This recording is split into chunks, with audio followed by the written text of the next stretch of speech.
자녀를 데리고 오셔서 치료를 받는 환자인데 부모님이 그런 얘기를 하세요. 얘가 이렇게 오랫동안 치료 받아본 적이 없어요. 얘가 병원을 이렇게 몇 달을 다녀본 적이 없어요. 보통 다니다가 자기가 안 간다 그래가지고 다 그만뒀지 이렇게 오래까지 다녀본 적이 없어요. 이런 얘기들을 해요.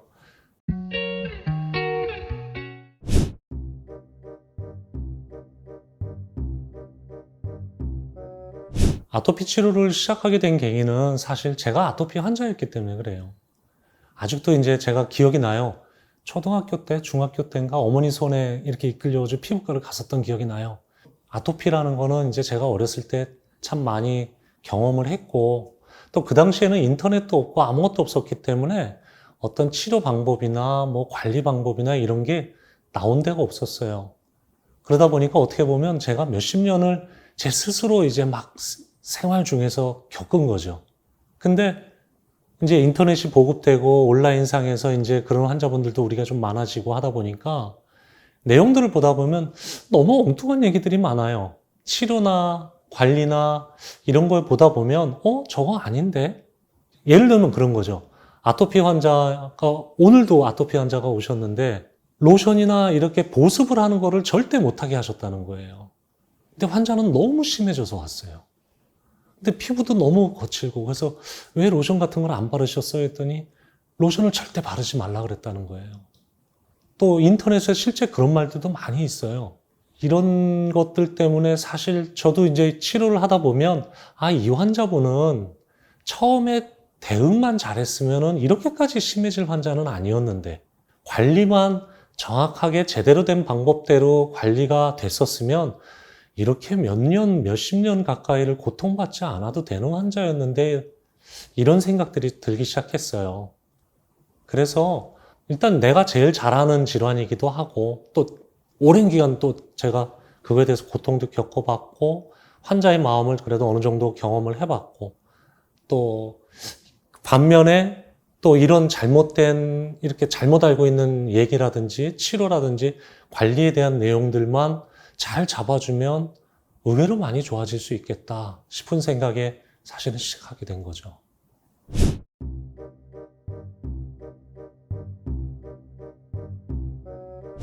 아토피 치료 자체가 환자분들은 다 아시고 뭐 옆에서 보시면 아시겠지만 이게 단기간에 끝날 수 있는 문제는 아니에요.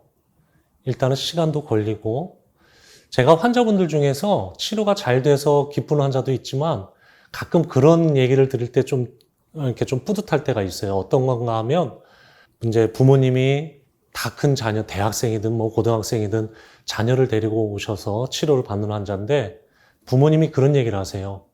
얘가 이렇게 오랫동안 치료 받아본 적이 없어요. 얘가 병원을 이렇게 몇 달을 다녀본 적이 없어요. 보통 다니다가 자기가 안 간다 그래가지고 다 그만뒀지 이렇게 오래까지 다녀본 적이 없어요. 이런 얘기들을 해요. 그런 얘기를 들을 때 참 조금 그래도 제 딴에는 이 환자가 그래도 우리 병원을 좀 신뢰를 하는구나. 내가 치료하는 입장인데 나에 대한 신뢰가 그래도 없지는 않구나라는 게 있거든요.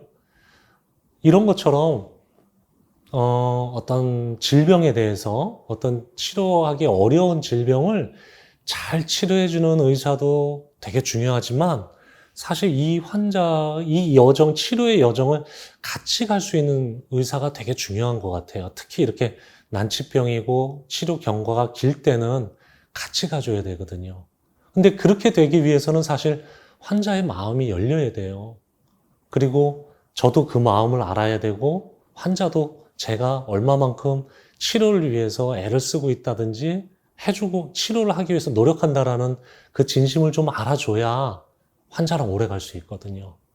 그렇기 때문에 제가 진료하다 보면 말을 되게 많이 하는 편인데 그런 말을 하는 게 사실은 환자의 마음을 열려고 괜히 웃긴 얘기도 하고 뭐 전혀 치료와 관계없는 얘기도 하고 하기는 하는데 그게 사실은 환자와의 좀 어떤 라포를 만들고 싶은 그런 제 어떤 욕심이죠.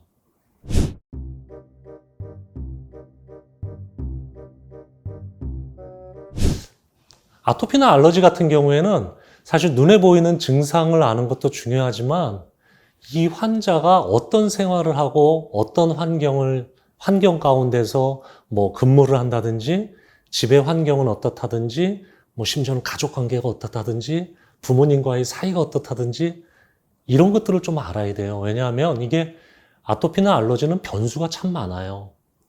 당연히 뭐 술, 담배 하면 나빠진다, 뭐 음식 잘못 먹으면 나빠진다 이런 것도 알지만 이 사람이 지금 스트레스 받고 있는 요인이 있다라면 그게 뭔지 아니면은 이 사람이 근무하고 있는 환경이 어떻다든지 그래야 저희가 그 환자가 그런 환경에서는 어떤 걸 조심을 해줘야 되고 어떤 거를 피해줘야 되고 그다음에 뭐 스트레스나 이런 것들이 얼만큼 안 좋은지에 대해서 좀 우리가 구체적으로 얘기를 좀 해줄 수가 있거든요. 그러다 보니까 이 환자가 생활에 대해서 우리가 되게 신경을 쓰죠. 그러다 보니까 심지어는 이제 환자가 출근을 지하철을 타고 하는지 버스를 타고 하는지 아니면 이게 다 다르거든요. 사실 환경이 다르잖아요. 걷는 정도가 다르고요. 그러니까 이런 것들에 대해서 굉장히 잘 알아야 되고 우스갯소리로 그 집에 키우고 있는 강아지 이름도 알아야 된다는 얘기를 해요. 그러니까 그만큼 알러지나 아토피나 이런 것들이 그런 전반적인 것들에 대해서 굉장히 조금 알고 있어야 환자에 대해서 이런 관리에 대해서 얘기도 좀 해줄 수 있고 더 깊은 얘기까지 나눌 수 있다는 거죠.